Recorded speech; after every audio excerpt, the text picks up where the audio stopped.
Hospital services have been disrupted in several cities across India after protests rippled nationwide over the rape and murder of a trainee medic in the West Bengal capital of Kolkata. More than 8,000 doctors in the western Maharashtra state have stopped work to join the demonstrations. Services have been suspended in nearly all hospital departments except for emergency services. Local media also reporting thousands of patients left stranded by similar protests in cities across the country. In Kolkata, where the incident occurred, even emergency services are no longer available in almost all government-run medical college hospitals. But some of those on strike say patients have not been abandoned.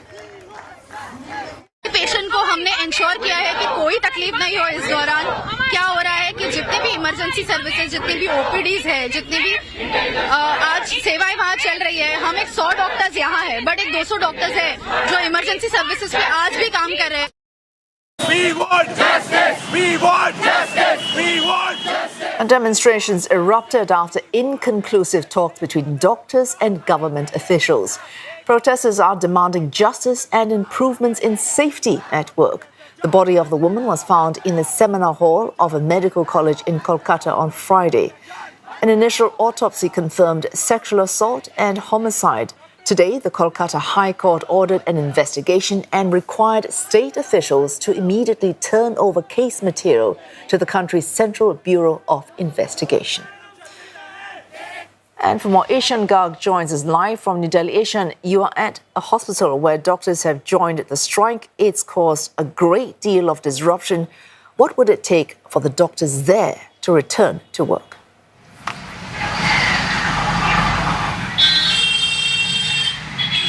Well, the doctors' demands are essentially very, very simple. A, they're asking for better safety at government-run hospitals because they say that acts of violence against doctors is not a new thing to them. Actually, according to a survey that was published a few months ago, it said that 70% of the respondents who were doctors said that they had faced some sort of violence, mostly from the families of the patients at some point. And the doctors now say that this recent heinous incident has just put the limelight back on how unsafe it can be for the doctors to work in India, especially for the female doctors. They are now saying that this has put limelight on how unsafe working conditions can be for the doctors, especially in very remote parts of the country. The doctors that I've spoken to say that there are often times when they are running 36-hour shifts and they have to go in and respond to emergency calls at the very last minute, sometimes very late at night, and many times they don't feel comfortable being around in the hospital at that time, which is when they are usually very understaffed. So one of their key demands is certainly that they want the hospitals to be declared as safe zones, which would mean that government-run hospitals like these will have to have beefed up security. Second of their demand is justice for the victim. They've been demanding that the probe should be handed over to the Central Bureau of Investigation, which is the federal investigating agency. And now a directive has come from the West Bengal High Court asking the state officials to hand over the case files to the Central Bureau of Investigation. And that's something that's likely to pacify the protesters to some degree.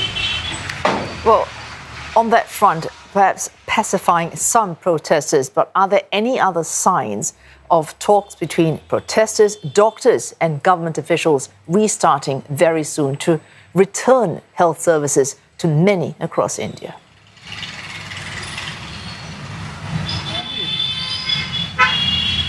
Well, the resumption of services really depends on how the talks with the doctors go, how the talks between the doctors and the government go.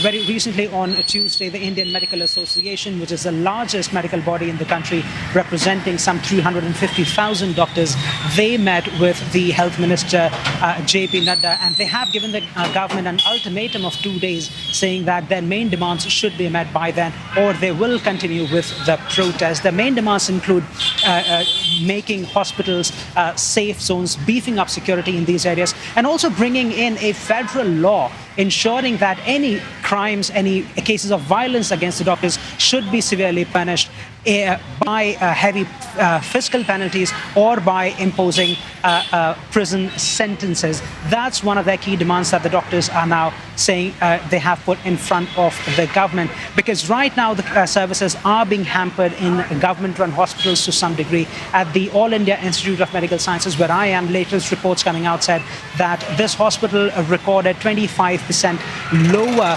patient registration on a Tuesday evening, and it's similar cases are playing out in various government hospitals across the country, with doctors saying that until their demands are met, they will continue their agitation, which includes opting out of non-essential care and non-essential surgeries. Well, thanks. Ishan Garg reporting live to us there from protests in New Delhi.